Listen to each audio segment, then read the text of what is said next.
अस्सलामुअलैकुम दोस्तों, कैसे हैं आप सब। मैं आप सबको यूट्यूब चैनल इंग्लिश लिटरेचर पर वेलकम कहती हूँ। हम जो टॉपिक कवर करने लगे हैं आज के लेक्चर के अंदर वो बहुत ही मज़े का टॉपिक है, एक इंटरेस्टिंग टॉपिक है जिसका नाम है पॉजिटिविज्म। ये रिसर्च फिलोसफीज में से एक फिलोसफी है और हमारा सब्जेक्ट रिसर्च मेथोडोलॉजी के ऊपर ये थर्ड लेक्चर है। ठीक है, हमने फर्स्ट लेक्चर बनाया रिसर्च क्या होती है, सेकंड बनाया फिलोसफी ऑफ रिसर्च पे, and third one is about positivism. तो जैसा कि मैंने आपको कहा था, मैं आपको रिसर्च बहुत ही ईजीएस्ट वे में पढ़ाने वाली हूँ। तो इंशाल्लाह ताला ये लेक्चर भी हमारा बहुत ही इजी और सिंपल सा होगा जिसको हम इजीली अंडरस्टैंड भी कर लेंगे और जो पॉजिटिविज्म की फिलॉसफी है हम उसको भी बहुत अच्छे से समझ जाएंगे। तो any how without wasting any single minute, जो हमारे आज का लेक्चर है उसको हम करते हैं शुरू। पॉजिटिविज्म क्या है? पॉजिटिविज्म, इसको अंडरस्टैंड करने के लिए आपको 5 की पॉइंट्स का पता होना ज़रूरी है। इन शॉर्ट, आपको किसी भी रिसर्च फिलोसफी को अंडरस्टैंड करने के लिए 5 की पॉइंट्स पता होने चाहिए कि जब भी हम कोई भी फिलोसफी पढ़ते हैं तो उनमें 5 पॉइंट्स आते हैं। वो है the world, the nature of research, researcher, methods and findings. मतलब वर्ल्ड कैसा है, रिसर्च की जो रिसर्च की नेचर है वो कैसी है, रिसर्चर कैसा होना चाहिए, मेथड्स कैसे होते हैं और फाइंडिंग्स क्या आती हैं उसकी। ठीक है, हर फिलोसफी के अंदर ये 5 पॉइंट्स इम्पॉर्टेंट होते हैं। इन्हीं की बेस पे हम लोग फिलोसफीज को डिस्कस करते हैं। एनी हाउ, अभी हमने पढ़ना है पॉजिटिविज्म। तो पॉजिटिविज्म क्या होता है? पॉजिटिविज्म जो है ना वो साइंटिफिक बेस्ड रिसर्च होती है।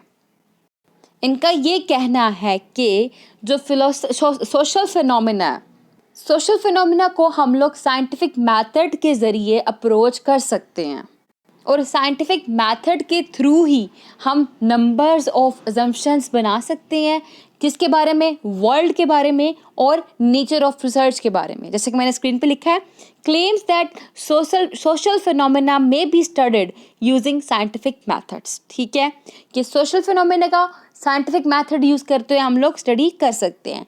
And make several assumptions about the universe मतलब यहाँ पे वर्ल्ड की बात की जा रही है, और एंड द स्टडी, यहाँ पे स्टडी जो है द नेचर ऑफ रिसर्च की बात की जा रही है। ठीक है, तो इन शॉर्ट ये जो लाइन है, इस लाइन का मतलब क्या है?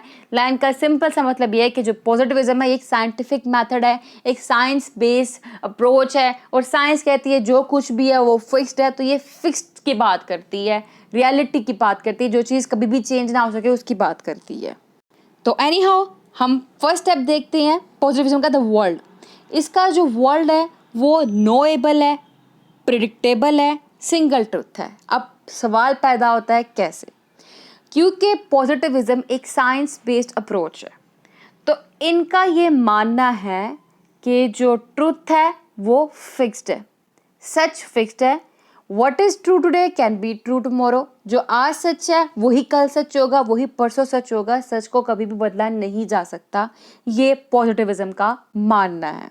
तो अब ट्रूथ फिक्स्ड है, इट मीन्स रियलिटी भी फिक्स्ड है। अब जब रियलिटी फिक्स्ड है तो इट मीन्स जो वर्ल्ड है दैट इज़ नोएबल। क्योंकि अब सच फिक्स्ड है तो इसका मतलब हम दुनिया को जान सकते हैं ईजीली, और हम जो नहीं जानते वो भी हम इजीली जान जाएंगे। क्यों? क्योंकि टेक्नोलॉजी इम्प्रूव हो रही है, और फ्यूचर में जैसे जैसे टेक्नोलॉजी इम्प्रूव होगी वैसे वैसे साइंस इवॉल्व होगी, जिस बेस पे दुनिया को जानना बहुत ज़्यादा आसान हो जाएगा। तो अब क्योंकि सब कुछ फिक्स्ड है और वर्ल्ड भी नोएबल है, तो इट मीन्स जो दुनिया है वो प्रिडिक्टेबल भी है। किस तरह से प्रिडिक्ट किया जा सकता है? क्योंकि पॉजिटिविज्म कहते हैं जो लॉज हैं, जो थ्योरीज हैं, ये सब कुछ सेम है। ना थ्योरीज चेंज होने वाली है, ना लॉज चेंज होने वाले हैं। दैट इज़ वाई जो वर्ल्ड है दैट इज़ प्रिडिक्टेबल। अब जब थ्योरी भी चेंज नहीं होगी, लॉज भी चेंज नहीं होंगे, सब कुछ फिक्स्ड रहेगा, तो इट मीन सिंगुलर ट्रुथ है, एक ही सच्चाई है, सबका एक सच। तो आपको द वर्ल्ड वाला पॉइंट क्लियर हो चुका होगा कि द वर्ल्ड के अंदर सिंपली ये कहा गया हुआ है कि जो रियलिटी है वो फिक्स्ड है, ट्रुथ फिक्स्ड है। अब रियलिटी और ट्रुथ फिक्स्ड है तो इसीलिए जो वर्ल्ड है that is knowable and predictable. Simple सी बात है। नेक्स्ट है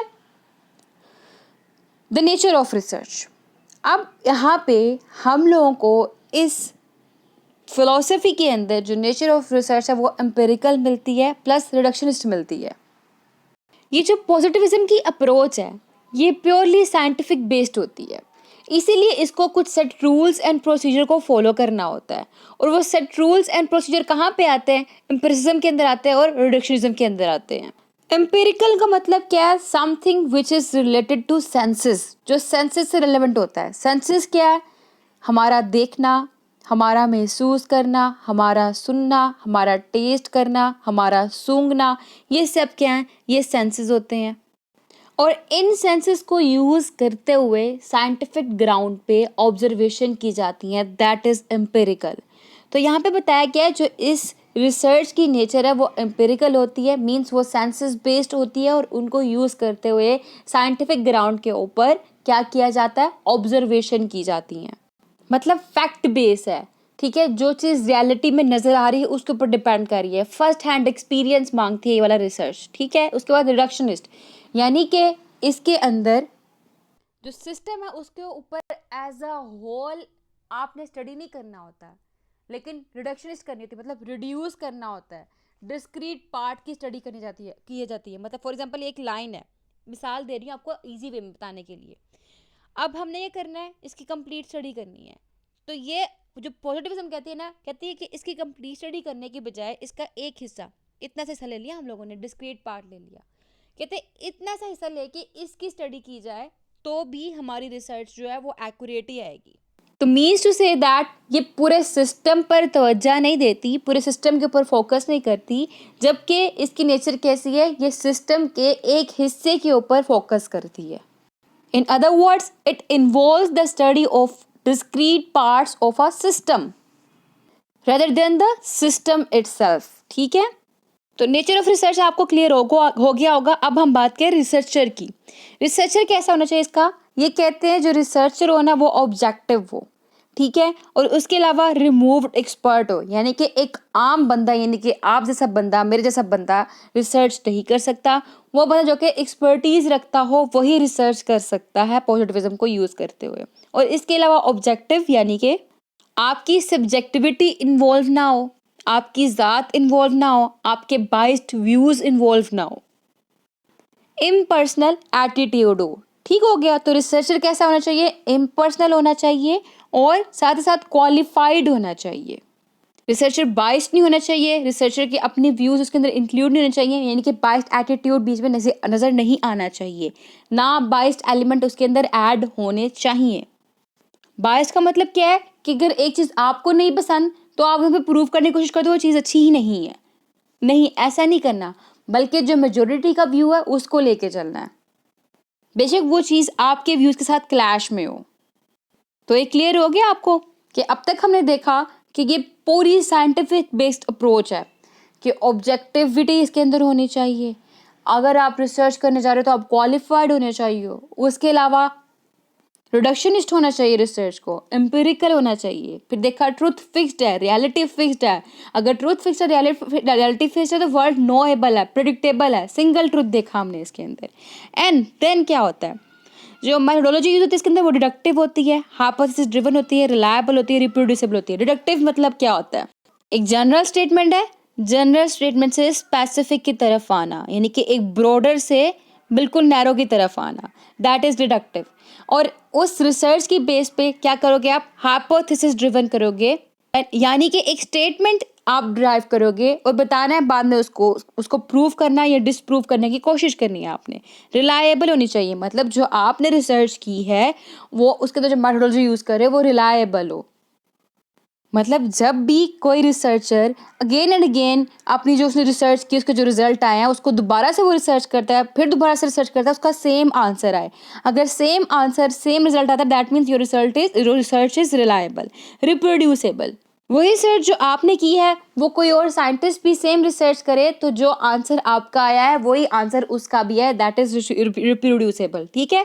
तो समझ लगी आपको? रिलायबल क्या कि अगर एक रिसर्च आपने कर लिया उसका आंसर 25 आता है फॉर एग्जाम्पल, ठीक है, तो वही रिसर्च आप दोबारा कर रहे हो, फिर आप दोबारा कर रहे हो तो आपका 25 आंसर ही आ रहा है। और रिप्रोड्यूसेबल मतलब कि अब वो जो रिसर्च आपने की थी कोई और साइंटिस्ट सेम रिसर्च कर रहा है आप वाले टॉपिक के ऊपर तो उसका भी आंसर 25 ही आना चाहिए। तो ये मेथोडोलॉजी है इस पॉजिटिविज्म अप्रोच की। डिडक्टिव यानी कि general to specific, hypothesis driven यानी कि स्टेटमेंट बना देना, बाद में उसको प्रूव और डिसप्रूव करने की कोशिश करना, रिलायबल यानी कि सेम आंसर है जब भी आप बार बार उसको रिसर्च करो, रिप्रोड्यूसिबल यानी कि जब कोई और बंदा रिसर्च करता तब भी उसका आंसर सेम ही आया जो कि आपका आया था। अब इसके बाद फाइंडिंग्स कौन सी होती हैं? इसकी फाइंडिंग जो होती है वो क्वांटिटेटिव बेस्ड होती हैं, स्टैटिस्टिकली सिग्निफिकेंट होती हैं, जनरलाइजेबल होती हैं। क्वांटिटेटिव बेस्ड मतलब इसके अंदर न्यूमेरिकल डाटा होता है जिसको मेजर किया जाता है। स्टैटिस्टिकली सिग्निफिकेंट अगेन स्टैट भी मेजरिंग से एलिमेंट है, इसके अंदर स्टैट्स बनाए जाते हैं। जनरलाइजेबल होती है ये, और ये ऑब्वियस सी बात है कि जब एवरीथिंग इज फिक्स्ड, सब कुछ फिक्स्ड है, तो ऑटोमेटिकली जो रिजल्ट है वो जनरलाइजेबल ही आएगा।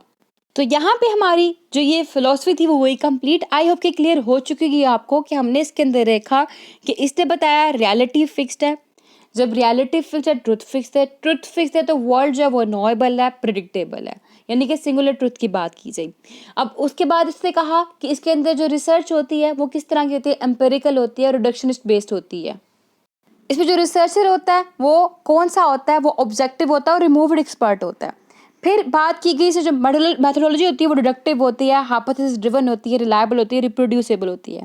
फाइंडिंग्स के अंदर क्वांटिटेटिव होती हैं यानी कि न्यूमेरिकल फॉर्म में होती हैं, स्टैटिस्टिकली सिग्निफिकेंट होती है, जनरलाइज होती हैं। ये ओवरऑल हमारा क्रक्स था पॉजिटिविज्म का, और जो लिटरेचर के स्टूडेंट हैं वो इस पॉजिटिविज्म को अपनी रिसर्च के अंदर यूज़ नहीं करते, वो यूज़ करते हैं पोस्ट पॉजिटिविज्म को, जिसको हम लोगों ने नेक्स्ट लेक्चर में डिस्कस करना है। लेकिन लिंग्विस्टिक्स के स्टूडेंट ये वाले अप्रोच को अपनी राइटिंग के अंदर यूज़ करते हैं, अपनी रिसर्च के अंदर यूज़ करते हैं, ठीक है। लेकिन हमारा कंसर्न किससे है, इंग्लिश लिटरेचर के साथ। तो ये पॉइंट आपने याद रखना कि जो भी इंग्लिश लिटरेचर के स्टूडेंट होते हैं वो कौन सी रिसर्च अपनी राइटिंग में यूज़ करेंगे, वो बेसिकली पोस्ट पॉजिटिविज्म को यूज़ करते हुए अपनी रिसर्च को करते हैं, कंडक्ट करते हैं, जिसको हमने नेक्स्ट लेक्चर में डिस्कस करना है। Thank you so much for watching this video. फिर मिलते हैं अगली वीडियो में अगले लेक्चर के साथ, तब तक के लिए अल्लाह हाफिज़।